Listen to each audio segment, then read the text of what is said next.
Thank you very much. Is this one working? This is the one. Good. Um, does anybody know what this is? I'll let you know.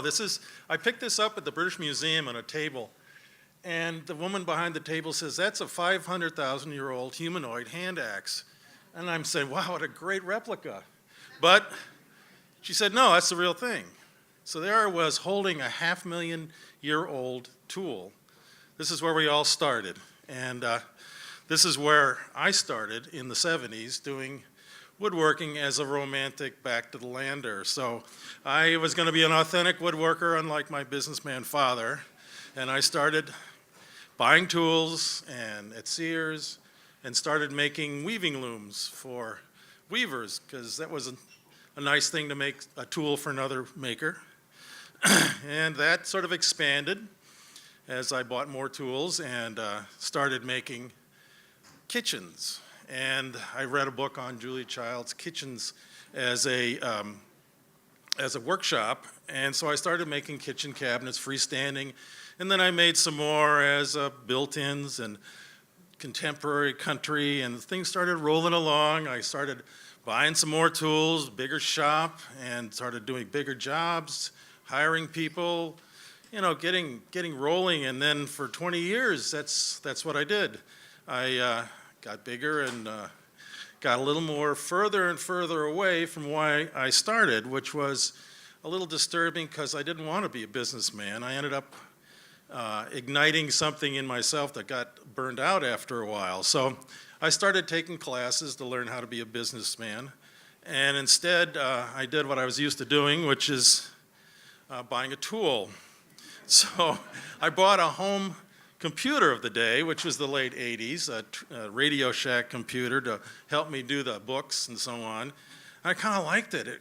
It was interesting to do this stuff. And the upshot was that I kind of fell in love with the tool and sold the business. So that gave me into a whole new generation of making. So when I went back to school, it was the beginning of the web. And it was an interesting time because HTML language was a very simple thing to learn for an older guy like me. And it was also wide open territory, lots of software to learn, lots of new techniques to use. So I took off on that maker bent and made a lot of websites and eventually became an instructional designer and online learning. So that was my territory of learning, of making.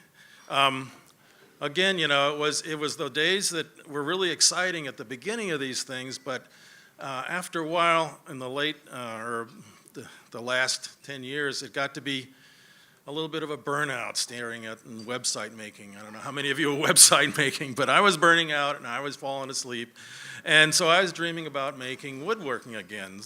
And so I decided to cash in my nickels and cash in my retirement, and went full circle back to my basement, where I now make things pretty much for myself, though I sell them, trays and boxes and inlaid pieces. And this has been a really nice retirement, I guess you call it hobby or a re-entrance to the market. I got very interested in the Art Nouveau style. I like the swoopy lines. So I went out to California and took a workshop from a master of classical French marqueterie out there, and used the old tools, the old 1700s Louis XIV kind of tools. I didn't make this, by the way. The guy that taught the class did. Incredible piece of work. But lots of little pieces, lots of little assembly. We used regular hide glues and old-fashioned techniques, and this was the CNC of the day then. And this, so now I combine all this stuff together in a way. I design on my computer, I output to the CNC for cutting, I assemble these like the old days, and I make a series of trays and boxes and a variety of things that are very interesting to me, because at my point in life, it's not a matter of making a living at it anymore. I can just be a maker for the fun of it. So this has always been an interesting trail to go down. This is my Igor, my my CNC with his older brother, the hand axe attached to it. And so that's my story. So thank you very much for listening.